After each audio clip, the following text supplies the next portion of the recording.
연료 첨가제를 쓰면 연소실에 있던 카본 찌꺼기가 들어가서 엔진 오일 수명이 짧아진다면서 남겨주셨더라고요. 정말 연료 첨가제를 쓰면 엔진 오일의 수명이 짧아지는 건가요? 그렇지 않습니다.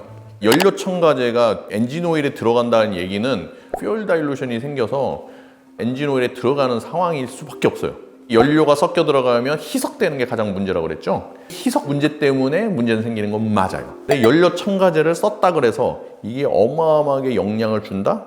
그건 아닙니다. 그게 들어간다 그래서 엄청나게 큰 역할을 끼치지 않는다는 거예요. 세척 카본이 연소 같이 돼서 밖으로 빠져나가야 되는데 퓨얼 다일루션을 통해서 같이 들어왔어. 그러면 오염물질이 같이 들어와 있는 거잖아요.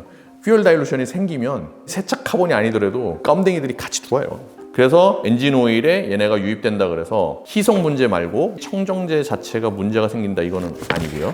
연료에 연료 첨가제가 퍼센티지로 그렇게 많이 들어가 있는 건 아니잖아요. 고급화된 첨가제라고 얘기를 하면 PEA라고 있어요. 폴리이소아민이라는 청정제가 들어가 있거든요. 엔진 오일에도 청정제가 들어가 있습니다. 얘네가 청정제로 들어가서 청정제 효과를 더 증가시키는 역할을 하지 엔진 오일을 망가뜨리는 역할을 하고 그러지는 않습니다. 트라이보 필름 형성 전에 연료 첨가제가 내부에 작동할 경우 엔진 수명에 영향이 있다면 엔진오일 교체 직전에 연료 첨가제 주입하고 탱크 한번 비운 다음 엔진오일 교체하려고 합니다. 일단은 없다라고 말씀을 드리고요. 엔진의 평소의 상황이라면 엔진 오일에 들어가 있는 연료 첨가제의 청정 성분이 트라이보 필름을 망가뜨리거나 그럴 정도로의 강함이 없어요. 엔진이 구동을 해서 피스톤이 올라갔다 내려갔다 하면서 이 피스톤 링에 압축 링 1, 2 그다음에 오일 링이 있습니다. 얘네들이 흘러 올라가면서 실린더 표면을 긁어요. 긁으면서 얘네가 트라이보 필름을 만들어낸단 말이야. 메탈 대 메탈 컨택을 만들면서 경계윤을 만들어내는데 여기 트라이보 필름이 만들어지거든요. 얘네의 청정 효과가 때 벗기는 역할이거든요. 여기 벽들에 붙어있는 때들을 막 벗겨내면서 연소를 같이 시켜버려요. 그런데 트라이보 필름이 사포로 뭉질리지 않는 한 얘네가 벗겨지지가 않아요. 그래서 생각보다 강합니다. 남아있는 트라이보 필름이 이런 청정제가 들어간다 그래서 얘네들 깨트려 먹지는 않습니다. 그래서 그렇게 막 트라이보 필름을 망가뜨릴 정도의 영향을 끼치잖아요.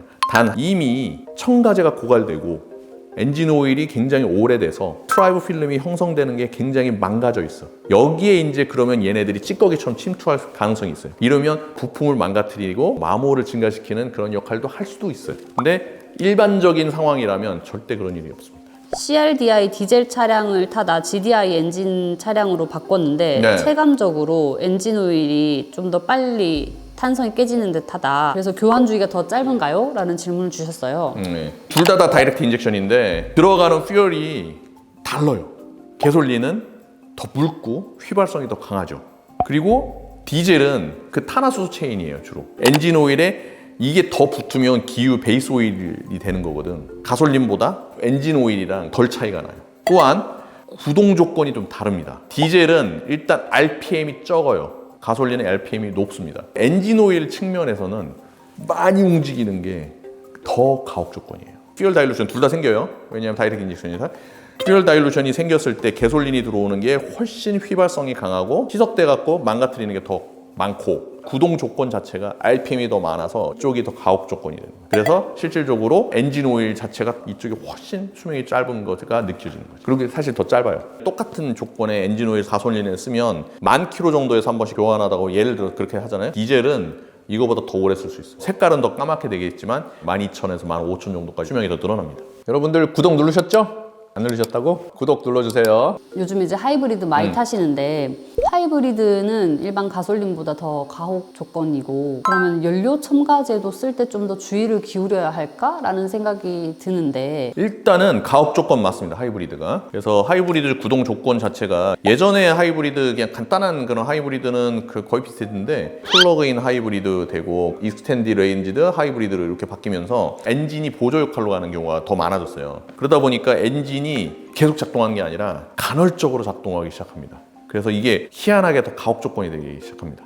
왜냐하면 엔진은 작아져야 되기 때문에 엔진 오일도 더 적게 들어가고 그런데 엔진의 온도를 올린 상태에서 폭파되고 그래야 되는데 덜 올라간 상태에서 폭파되기 시작하는 거예요.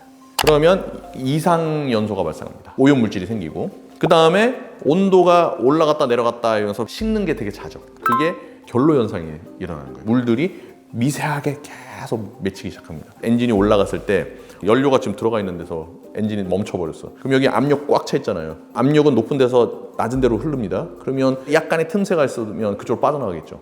그래서 퓨얼 다일루션이 생기는 거야. 이런 것들이 생기면서 하이브리드 엔진이 퓨얼 다일루션이 더 가혹해지고 관리하기 더 어렵죠. 그런데 연료 첨가제를 넣어서 문제가 더 발생하느냐? 연료 첨가제를 넣든 안 넣든 가혹 조건이에요. 넣으면은 큰 문제는 없어요. 그렇다고 PEA가 화학 반응을 일으켜갖고 가속을 확 시키느냐 이것도 아니에요. 하이브리드 자체는 가혹 조건이라서 관리가 좀 필요하다. 이런 건 말씀을 드릴 수 있을 것 같아요. 연료 첨가제가 엔진 오일의 수명을 좌지우지한다. 이건 아닌 거고 연료 첨가제뿐만 아니라 퓨얼 다일루션에 의해서 생기는 문제가 가장 큰 건 맞아요. 유관료에 관련된 궁금한 점 있으시면 댓글에 남겨주세요. 그럼 제가 여러분께 알려드리겠습니다. 어디서? 엠블진에서 가만